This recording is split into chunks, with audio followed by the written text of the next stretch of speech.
Ladies and gentlemen, I present to you the next Senator of the state of Michigan, my friend, Mr. Clark Durant.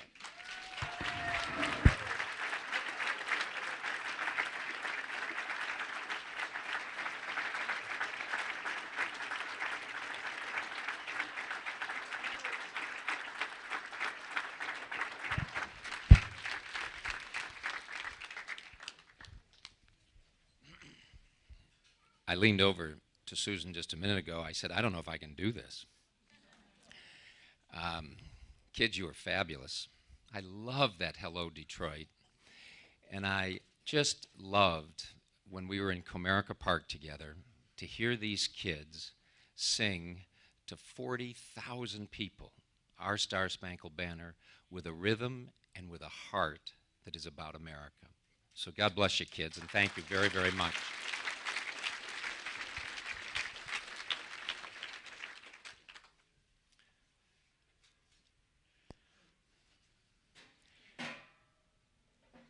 Now, there was a program that was supposed to take place, kids. And this drives Miss Sanders nuts. It drives my wife nuts. It drives my daughter Hope nuts. I'm changing the program.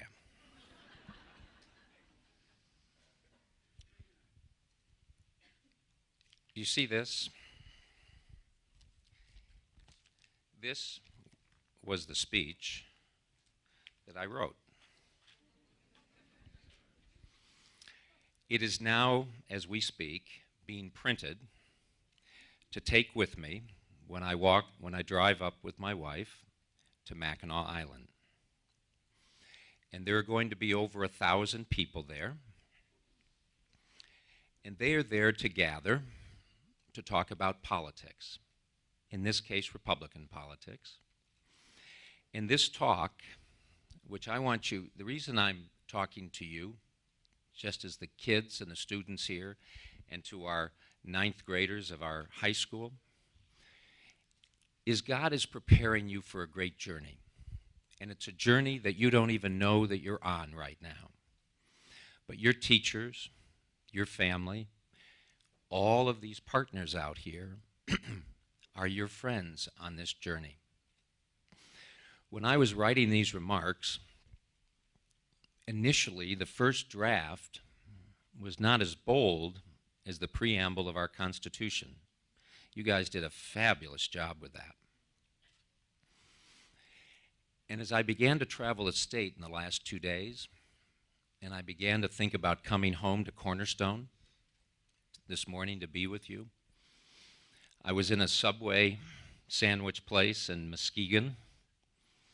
Susan, it was a good meal, I promise. I was driving in a car, there was somebody driving, and I was working on a laptop trying to figure out what should I say, how clear should I be of the challenges facing our country. Late at night, in a hotel room in Kalamazoo, at 3 in the morning, I woke up, unsettled, not satisfied, that I had spoken truth to power, and spoken it in love. So my driver was a wonderful young man. Jordan, are you here? See that guy over there? I woke him up at 3:30 in the morning, and I said, Jordan, we got to get that laptop open. And we began to change it even more. And as I got closer and closer to coming home, we went to the baseball game last night, by the way. Tigers lost, but they are going to be the World Series champions. You have the prediction. Yes, Tigers! But as I was coming back from Saginaw, that's where we were on Thursday, I just decided, and I didn't tell anybody until I just told you, that I was only going to give those prepared remarks when they get printed up and passed out at Mackinac. But I wanted to tell you something else at the moment. I tremble for my country. I tremble for our country. And I tremble for it because there are people who get elected to office, whether they're Republicans or Democrats, and something happens to them. Something happens to them.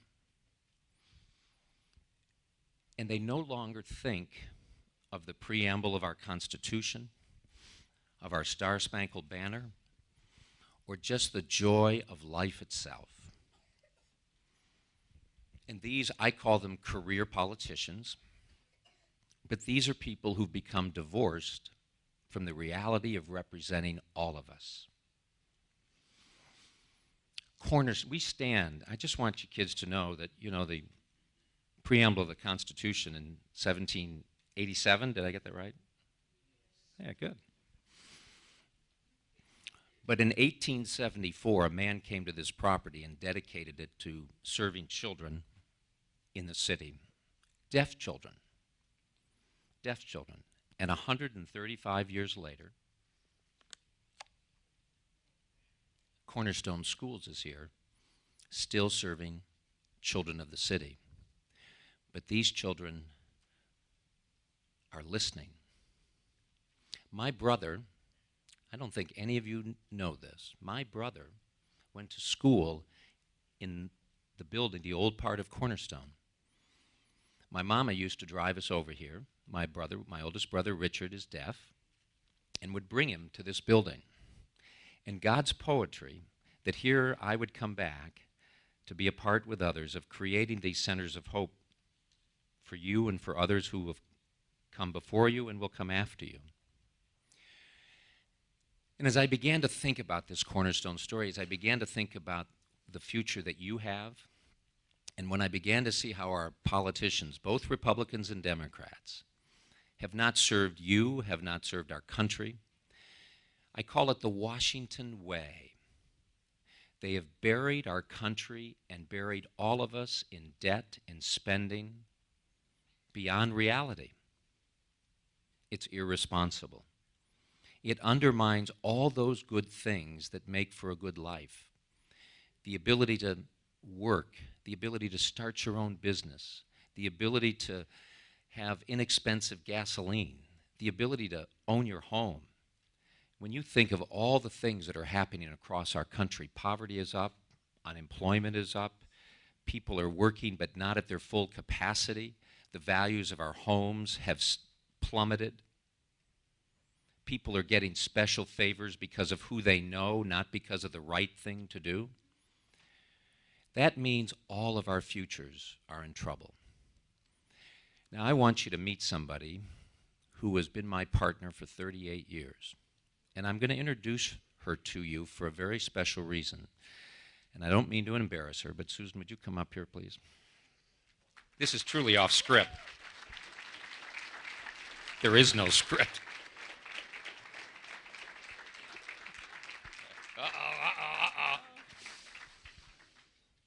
Initially, I never thought that I would be making the decision and the announcement that I'm about to make here today.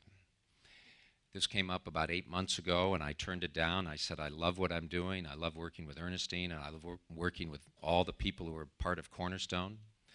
I said, go get somebody else. I love Churchill. Susan and I were thinking of going to Chartwell this fall. That's not happening. And a number of people kept talking, and then we had a family meeting. And because of Susan, we have 4 wonderful children, and everyone was gathered. We have a wonderful son-in-law and a daughter-in-law, and we were all gathered after a wedding of a family friend. This was in early June. And we were sitting in an upstairs bedroom, and it was a wonderful, lively conversation. And our youngest son, John, said something at the end. He said, Dad, I have a hard time with this. He said, Dad, we love you very much, but you need to know something. It's your generation, both Republicans and Democrats, who are destroying our country and putting us on the edge of an economic collapse.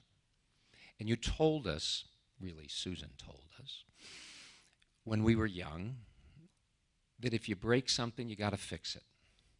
If you make a mistake, you got to correct it. And if you start something, kids, you got to finish it. That's what he told me. And then he said, Dad, it's not finished yet, and you need to go in with others and finish it. And you need to do this race. Now, that is the closest we had come to really thinking of doing it. And so over the next 2 months, we went and talked. We prayed together, frankly, and we went and talked to others and friends and sought their opinions. I'm going to tell them. We were coming back from a wedding up north. We were coming back from a wedding up north, and we had a conference call scheduled with our children at 2 o'clock. It was about West Branch. So the kids all got on the phone, and we told them, we're not going to do this. Susan was driving, and I was going through. And the kids were really sort of disappointed. And my daughter, Hope, stand up for just a second, Hope.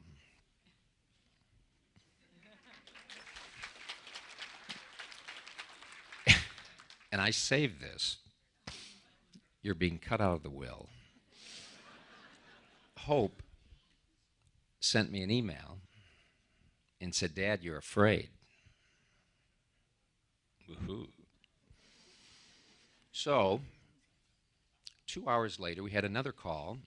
We were about outside around Auburn Hills, and two of our political friends, the former United States Senator from Michigan and another friend, were on the phone, and they were telling me all the things they were doing to encourage me to make this race. And I just listened and encouraged them back and whatever, and then I hung up the phone. Meanwhile, I am driving. I'm waiting for him to say that he's not going to run. It never comes out. So we called a couple of friends, frankly, my old tennis partner, the Nicholsons, and we asked them for dinner that night. And we had dinner, and they could tell that we were conflicted. But the next morning, we woke up early in the morning, and we had realized we had made the wrong decision when we told our children. And we said to each other that in point of fact, at this time in our lives, that this is really what we ought to do. It really is what, in a different sort of a way, together we've been prepared to do. So I looked at, so we're doing it. You're so matter of fact. So therefore, I am formally announcing today that I am going to be a candidate to represent you in the United States Senate.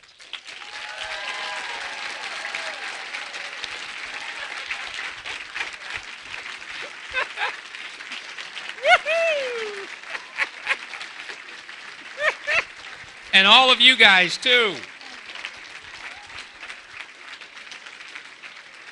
This is going to be cool. Oh, my gosh. This will be fun. And you guys can come and do the preamble. Sit down, if you would. Okay. You sit down, too? All right. Now, here's the last part I want to tell you, kids, because I want to share two things with you. Susan is my partner. Some people say she's my wife. She's my partner. She's my wife. She's my friend. Guys, when you are looking for the woman who will be your partner, your friend, your wife, remember that it's a very special relationship.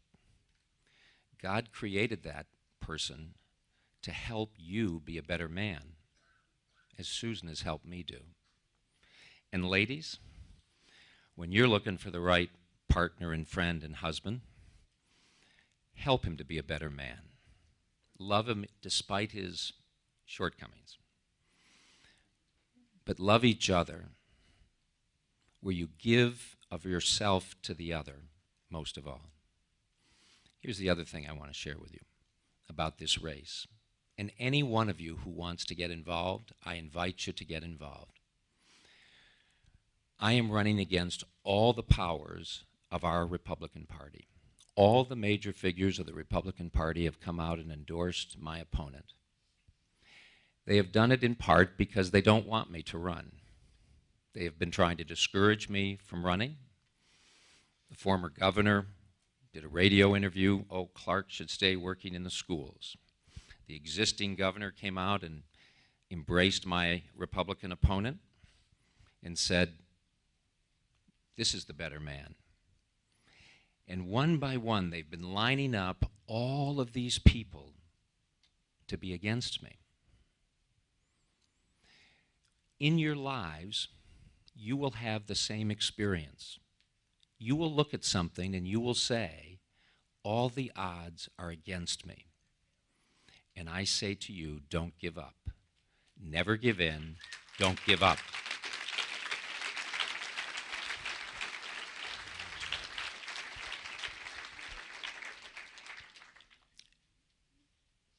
There are two things that are going to be important about this. In this speech that I just set down here, I am very clear about why I am running, but I'm also clear why both my Republican and my Democratic opponent, both of whom are good people, both of whom are good Americans, both of whom have worked hard to serve their country. But we live in a different time that calls for a different leadership. I belong to a party that grew out of the battle over slavery. The Whig Party, prior to me, or prior to the Republicans, could not endorse the idea of the abolition of slavery. And it was a very popular party. It had been very successful in electing candidates to office. But, among others, there was a man named Abraham Lincoln. And Abraham Lincoln said that our country could not exist half slave and half free. And when Lincoln gave the Gettysburg Address, he did something that Martin Luther King was to do on the steps of the Lincoln Memorial. This is how King put it. The architects of our republic who drafted our Constitution and our Declaration of Independence were issuing a promissory note to all who would fall heirs to it, which is every American person. So the Republican Party was formed because it believed that it was worth even fighting and dying for, the principle in the Declaration of Independence that all men and women are created equal, that they are endowed by their Creator with inalienable rights. Amongst them are life, liberty, and the pursuit of happiness. And Abraham Lincoln stood and said, if war must come, then let it come for our country to be free. The biggest issue facing us today and why you must work hard and be prepared is only one major issue.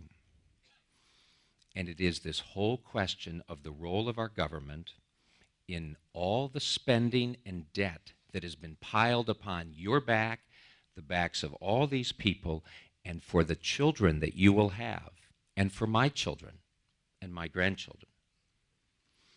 And both my Republican opponent and my Democratic opponent over the last 12 years have voted time and time again as if there was no difference between them. They have voted to increase debt and spending beyond anything in the history of our country. They have enjoyed the perquisites of political office and have not had to know the challenges of our daily life and work. It's time for them to be retired and to come back and find out what ordinary people have to do to get a real job. So let's give them a retirement party and have them go to work.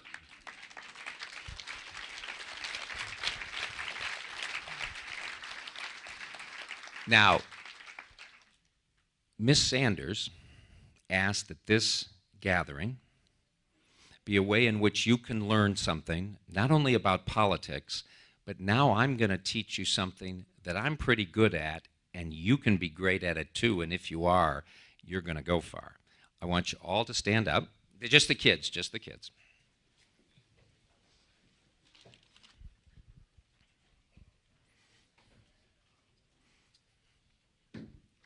Yeah, you can stand there. Yeah, you stand there. No, it needs to, okay. One day, kids, one day, now watch what I'm going to say on your behalf. And I'm going to show you something right now with these wonderful people that if you learn how to do this, you will be immensely successful. Okay? First, Cornerstone is an example of what I call the American way of doing things. Cornerstone is an example where people come together to help each other without force or favor. They come because of who they are and who you are. And this is an example of the American way. Nobody asks, what's your politics? Nobody asks, who's your mother, who's your father, where did you come from, what your religion is. But one by one, all these people have come, no matter what their background, to be friends with you and to be your partner, to be your friend, to give of themselves to allow another to have a more abundant life. Now, one day, some of you may run for public office. And in order to do that, the way that career politicians have done this, any one of you, just like for me, is going to be challenged because the rules are stacked against outsiders. They're stacked against all of you. They're stacked against me. And so we have to change those rules. Part of them have to do the way campaigns are even financed. Now watch this.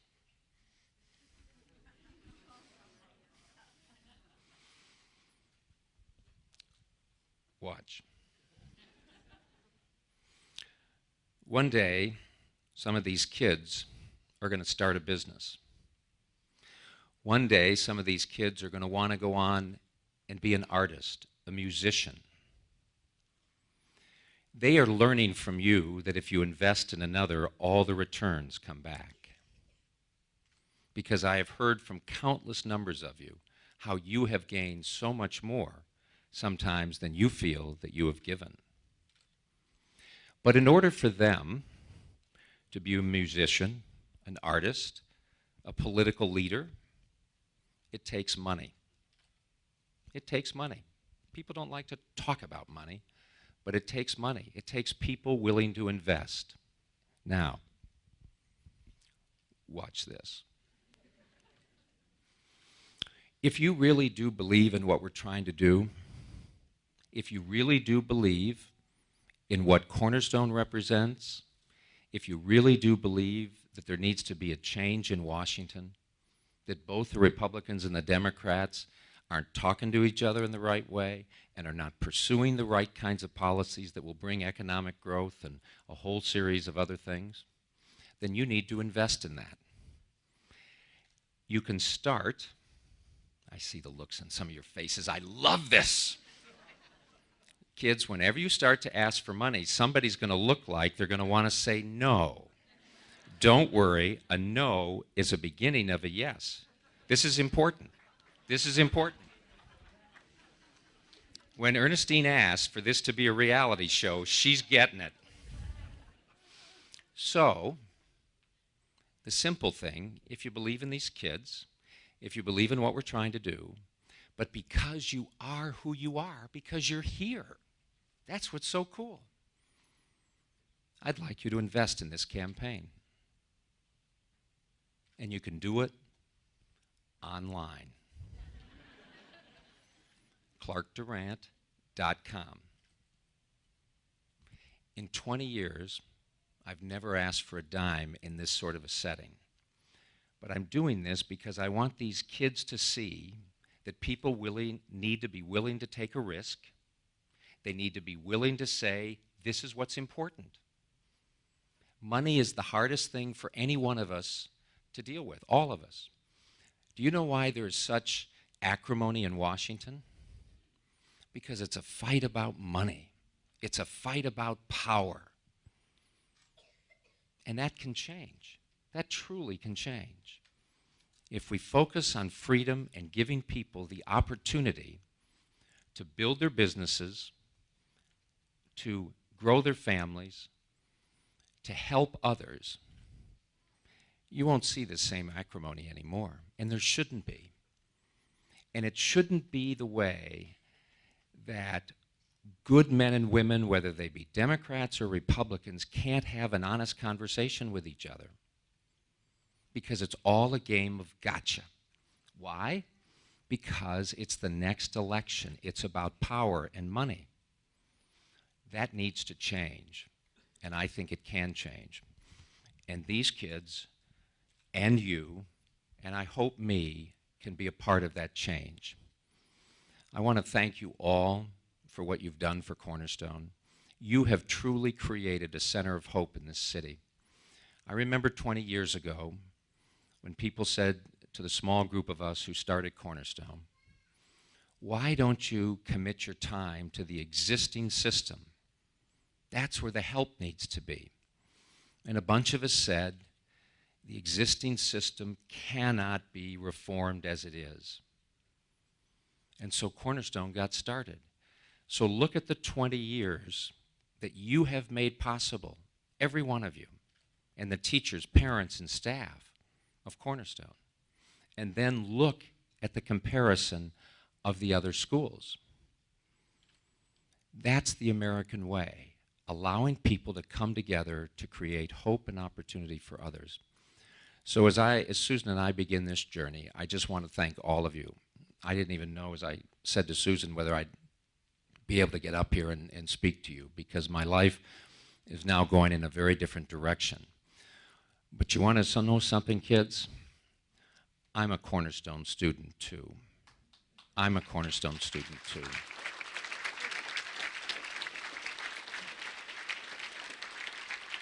So from the bottom of my heart, I say thank you to all of you. You really have created something that ought to be all across America.